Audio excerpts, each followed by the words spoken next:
ഹരിശ്രീ ഗണപതയേ നമ. അവിഘ്നമസ്തു. ഓം നമോ ഭഗവതേ വാസുദേവായ. ശ്രീകൃഷ്ണ പരമാത്മനേ നമ. എല്ലാ ഭക്തമക്കൾക്കും എൻ്റെ വിനിതമായ പ്രണാമം. എല്ലാവർക്കും നന്മയും ശാന്തിയും സമാധാനവും ഭഗവാൻ ഭക്തി വർദ്ധിക്കണം. എല്ലാവർക്കും നമസ്കാരം മക്കളെ. ഓം ലോകാ സമസ്ത സുഖിനോ ഭവന്തു. നാരായണീയം ദശകം 26 ഗജേന്ദ്ര മോക്ഷം. ശ്ലോകം 1. ഇന്ദ്രദ്യുമ്ന പാണ്ഡ്യ ഖണ്ഡാധിരാജ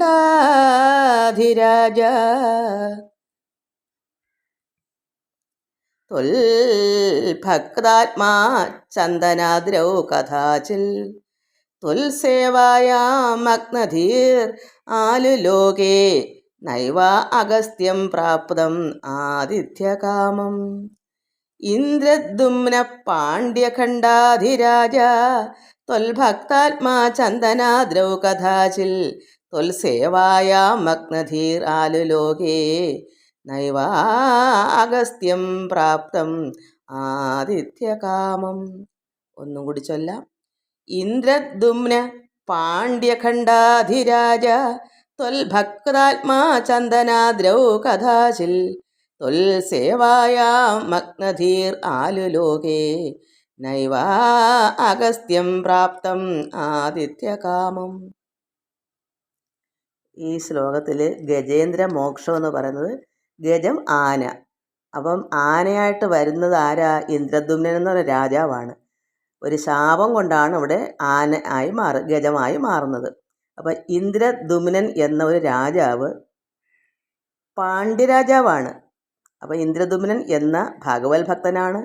ഭഗവാന്റെ സേവ എപ്പോഴും ചെയ്ത് തപസ്സിരുന്ന് അത്രമാത്രം ഭക്തനായ ഒരു പാണ്ഡ്യരാജാവാണ്. ഇന്ദ്രദ്യുമ്നൻ എന്നാണ് പേര്.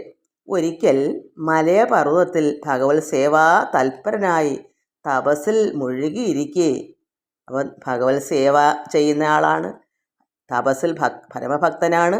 അങ്ങനെ തപസ്സിൽ ഇങ്ങനെ മുഴുകിയിരിക്കുന്നെന്ന് പറഞ്ഞാൽ ലീനനായിരിക്കുന്ന സമയത്ത് പുറമേ ഒന്നും അറിയാൻ പറ്റാത്തൊരവസ്ഥയിലിരിക്കുക, ലയിച്ചിരിക്കുക, പരമാത്മാവിൽ രമിച്ചിരിക്കുന്ന ഒരവസ്ഥയിൽ അവിടെ ആര് ചെന്നു? അഗസ്ത്യ മഹർഷി അവിടെ എത്തി ഇദ്ദേഹത്തിൻ്റെ അടുക്കൽ.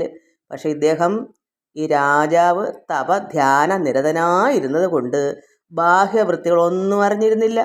അവിടെ ആര് വന്നെന്നോ പോയെന്നോ ഒന്നും അറിയാൻ പറ്റാത്തൊരവസ്ഥയിൽ ലീനനായി തപസ്സിലിങ്ങനെ മുഴുകിയിരിക്കുകയാണ്. അത്ര ഭക്തനാണ്. ആ ഭക്തി കൊണ്ടാണല്ലോ ഇത്രയും ലീനനാകുന്നത്. ആത്മാവിൽ രമിക്കുക എന്ന് പറഞ്ഞാൽ അത്രമാത്രം ഭക്തി ഉണ്ടെങ്കിൽ ഒരു പുറമേയുള്ള ഒന്നും നമ്മൾ അറിയത്തില്ല. അതങ്ങ് ലയിച്ച് ആനന്ദത്തിലിരിക്കുമല്ലയോ. പിന്നെ എന്ത് ശ്രദ്ധിക്കാനാ? ഈ ലോകത്തെ ഒന്നും അറിയത്തില്ല. ആ പരമാത്മാവിലേക്കുള്ള ഒരു വാസനയാണത്. അപ്പം ആ രമിച്ചിരിക്കുക എന്ന് വെച്ചാൽ ലയിച്ച് ലീനനായിരുന്ന സമയത്താണ് അവിടെ അഗസ്ത്യ മഹർഷി അവിടെ എത്തിയത്. അപ്പം തപസ്സിൽ ലീനനായി പോയാൽ പിന്നെ സാധാരണ ബാഹ്യലോകത്തെപ്പറ്റി യാതൊരു അറിവും ഉണ്ടാകയില്ല. അത്രമാത്രം ജ്ഞാനം ഉദിച്ചിങ്ങനെ ആനന്ദിച്ചിരിക്കുമല്ലയോ. അതിനാൽ ഇവിടെ അഗസ്ത്യമുനി വന്ന കാര്യം രാജാവ് അറിഞ്ഞില്ല. രാജാവ് എങ്ങനെ അറിയാനാ? ഒന്നും അറിയാത്തൊരവസ്ഥയിൽ അവിടെ ആ അഗസ്ത്യമുനി ചെല്ലുമ്പോൾ ഈ രാജാവായിട്ടൊന്നുകൂടി ഇല്ല. അത് പരമാത്മാവിൽ ലയിച്ചിരിക്കുക, ഒരു സമാധി അവസ്ഥയിലിരിക്കുക. അങ്ങനെ അറിയാഞ്ഞതുകൊണ്ട് രാജാവിന് സമയദോഷം എന്ന് പറഞ്ഞാൽ മതി. അഗസ്ത്യമുനി എന്ത് ചെയ്തു? രാജാവ് തന്നെ ശ്രദ്ധിക്കാഞ്ഞതാണെന്നും തന്നെ സ്വീകരിച്ചില്ല എന്നും ആതിഥ്യം അരുളിയില്ല എന്നും ഒക്കെ എന്നെ നിന്ദിച്ചതായിരിക്കുമെന്ന് ഇങ്ങനെ താനെ അങ്ങ് വിചാരിച്ചു അഗസ്ത്യമുനി. അപ്പോൾ ഇദ്ദേഹം ലയിച്ചിരുന്നത് കൊണ്ടാണ് അറിയാഞ്ഞത് ഈ മഹർഷി ചെന്നാർക്ക്. അപ്പോൾ മഹർഷി എന്താ വിചാരിക്കുന്നത്? ഞാൻ വന്നിട്ട് എന്നെ ഒന്നും അറിഞ്ഞില്ല, എന്നെ ഒന്ന് ആദരിച്ചില്ല, എന്നെ ബഹുമാനിച്ചില്ല, അവിടുന്ന് എഴുന്നേറ്റില്ല, സ്വീകരിച്ചില്ല, എന്നെ ശ്രദ്ധിച്ചില്ല, ഇങ്ങനെയുള്ളൊരു തോന്നൽ ഈ അഗസ്ത്യ മഹർഷിക്ക് സംഭവിച്ചു. അപ്പോൾ എന്ത് വന്നു? എന്നെ നിന്ദിച്ചതാണെന്ന് അയാളങ്ങ് കരുതി. ഈ അഗസ്ത്യമുനി എന്നെ ആദരിക്കാഞ്ഞത് ഇദ്ദേഹം മനഃപൂർവ്വം എന്നെ നിന്ദിച്ചതാണെന്ന് മനസ്സിലങ്ങ് ഉൾക്കൊണ്ട് ഈ അഗസ്ത്യമുനി. അതാണിവിടെ ഈ ശ്ലോകത്തിൽ. അപ്പം എന്തെങ്കിലും തെറ്റ് ചെയ്തോ ഈ രാജാവ് ഇന്ദ്രദ്യുമ്നൻ? ഒരു തെറ്റും ചെയ്തില്ല. ഭഗവാനെ പ്രാർത്ഥിക്കുന്നത് തെറ്റാണോ? ഭഗവാനിൽ ലീനനായി രമിച്ചിരിക്കുന്ന തെറ്റാണോ? അദ്ദേഹം തപസ് ചെയ്തിരിക്കുകയല്ലേ, ഭഗവാന്റെ സേവ ചെയ്യുമല്ലയോ, എല്ലാം കൊണ്ടും പരമഭക്തനല്ലേ ആ രാജാവ്. പാണ്ഡ്യരാജാവാണ്. അത് മലയപർവ്വതത്തിലാണ് ഇങ്ങനെ ഭഗവത് സേവാ തൽപരനായി തപസ്സിൽ ഇങ്ങനെ മുഴുകിയിരുന്നപ്പോൾ ഈ മഹർഷി ചെന്നത് അറിയാഞ്ഞതുകൊണ്ടാണ്. അല്ലെങ്കിൽ കണിശമായിട്ടൊരു ഭക്തൻ ഒരിക്കലും അങ്ങനെ ചെയ്യത്തില്ല. ഒരു ഭക്തൻ എന്ന് പറഞ്ഞാൽ ആര് വന്നാലും എളിമയുള്ളവരായാലും, പ്രത്യേകിച്ച് ഇദ്ദേഹം മഹർഷിയും കൂടാണ്. അപ്പോൾ ചെന്നാൽ അദ്ദേഹം എണീറ്റ് ആദരിക്കത്തില്ലേ? പക്ഷേ അദ്ദേഹം അറിയാതെ പോയി, അതാണ് അതിൻ്റെ കാരണം. നമുക്ക് അടുത്ത ശ്ലോകം വായിക്കാം. ശ്ലോകം 2.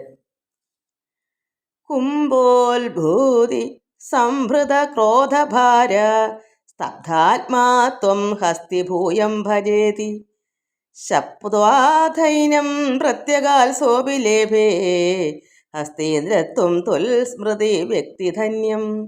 കുംഭോത്ഭൂതി സംഭൃത ക്രോധഭാര സ്തബ്ധാത്മാ ത്വം ഹസ്തിഭൂയം ഭജേതി ശപ്ത്വാധൈന്യം പ്രത്യഗാത്സോഭിലേഭേ ഹസ്തേന്ദ്രത്വം ത്വൽസ്മൃതി വ്യക്തിധന്യം. ഒന്നും കൂടി ചൊല്ലാം. കുംഭോത്ഭൂതി സംഭൃത ക്രോധഭാര സ്തബ്ധാത്മാ ത്വം ഹസ്തിഭൂയം ഭജേതി ശപ്ത്വാധൈന്യം പ്രത്യഗാത്സോഭിലേഭേ ഹസ്തേന്ദ്രത്വം ത്വൽസ്മൃതി വ്യക്തിധന്യം. അങ്ങനെ ഈ അഗസ്ത്യ മഹർഷി അദ്ദേഹത്തിനെ നിന്ദിച്ചതാണെന്നൊക്കെ കരുതിയിട്ട് എന്ത് ചെയ്തു? അഗസ്ത്യ മഹർഷി അതീവ ക്രുദ്ധനായി ദേഷിച്ച് അഹങ്കാരവും എല്ലാം കൂടെ അങ്ങ് വന്ന് അങ്ങാർക്ക്. എന്താ കാരണം? എന്നെ നിന്ദിച്ചില്ലയോ, എന്നെ സ്വീകരിച്ചിരുത്തിയില്ല, എന്നെ ശ്രദ്ധിച്ചില്ല. ഇതെല്ലാം കൊണ്ട് ഇദ്ദേഹം അങ്ങ് ക്രുദ്ധനായി, അതീവ ക്രുദ്ധനായി. എന്നിട്ട് എന്താ പറയുന്നേ? ബുദ്ധി കെട്ടിരിക്കുന്ന നീ ഒരു ആനയായി പോകട്ടെ എന്ന് ശപിച്ചു. ബുദ്ധി കെട്ടിരിക്കുന്ന വെച്ചാൽ എന്താണ്? അദ്ദേഹം അനങ്ങാതെ ഇരുന്നപ്പോൾ അദ്ദേഹത്തിൻ്റെ ബുദ്ധിയൊക്കെ കെട്ടങ്ങിരിക്കുകയല്ലയോ.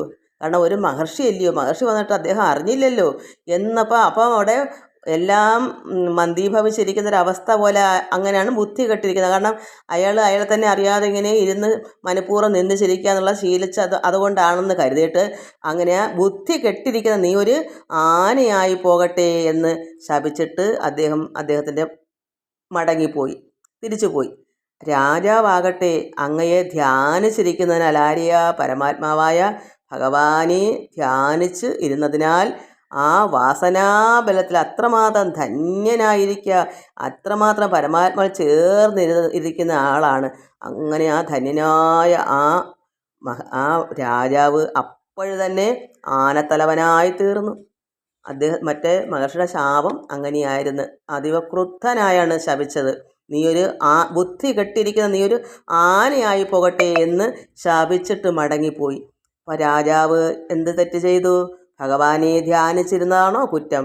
അപ്പോൾ അതിലേക്കുള്ള വാസനാബലത്തിൽ തന്നെ അദ്ദേഹം ഇങ്ങനെ ഇരുന്ന സമയത്ത് തന്നെ പെട്ടെന്ന് ആനത്തലവനായങ്ങ് തീർന്നു ആ ശാപം കൊണ്ട്. ഇന്ദ്രദ്യുമ്നൻ പരമഭക്തനാണ്, ഭഗവത് സേവകനാണ്, പിന്നെ നല്ല താപസനാണ്, എല്ലാം കൊണ്ടും ഒരു രാജാവാണ്. എല്ലാം വല്ല തെറ്റും ചെയ്തോ? ഇല്ല. മഹർഷി ശപിച്ചു. അതാണ് അന്നൊക്കെ ഇങ്ങനൊരു ശാപമുണ്ട്. പെട്ടെന്ന് ആ ദേഷ്യം വരുന്നത് ഈ മഹർഷിമാർക്കല്ല. അങ്ങനത്തെ മഹർഷിമാർ അന്ന് അത് കൊള്ളത്തില്ലെന്ന് എനിക്ക് പറയാൻ പറ്റൂ. നമുക്കിനി അടുത്ത ശ്ലോകം വായിക്കാം. ശ്ലോകം 3. ശ്ലോകം 3. ദുഗ്ധാംബോധേർ മധ്യഭാജിത്രികൂടേ ക്രീഡൻ ശൈലേ യൂഥപോയം വശാഭി സർവാൻ ജന്തൂൻ അത്യവർത്തിഷ്ടശക്ത്യാ ത്വൽഭക്താനാം പുത്രനോ ഉത്കർഷലാഭ. ദുഗ്ധാംബോധേർമധ്യഭാജിത്രികൂടേ ക്രീഡൻ ശൈലേ യൂഥപോയം വശാഭി സർവാൻ ജന്തൂൻ അത്യവർത്തിഷ്ടശക്ത്യാ ത്വൽഭക്താനാം കുത്രാനോൽ ഉത്കർഷലാഭ. ഉത്കൃഷ്ടത്തിനാണ് അവിടെ പുത്രനോ ഉത്കൃഷ്ടലാഭ. ദുഗ്ധാംബോധേർമധ്യഭാജിത്രികൂടേ ക്രീഡൻ ശൈലേ യൂഥപോയം വശാഭി സർവാൻ ജന്തൂൻ അത്യവർത്തിഷ്ടശക്ത്യാ ത്വൽഭക്താനാം കുത്രനോ ഉത്കർഷലാഭ.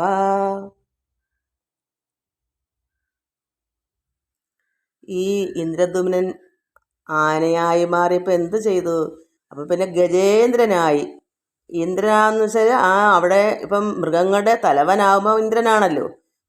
അത്രമാത്രം തപശക്തിയുള്ള ആളല്ലേ. അപ്പോൾ അവിടെ ആനത്തലവനായി തീർന്നു വെച്ചാൽ അങ്ങനൊരു വേഷം മാത്രമേ ഉള്ളൂ. ഉള്ള എല്ലാം ഭക്തിയും തപസ്സും ഒക്കെ ചെയ്തതിൻ്റെ ഗുണങ്ങൾ അദ്ദേഹത്തിലുണ്ട്, അത് പോകത്തില്ല. പക്ഷേ അദ്ദേഹത്തിൻ്റെ ദേഹം ആനത്തലവനായി തീർന്നു.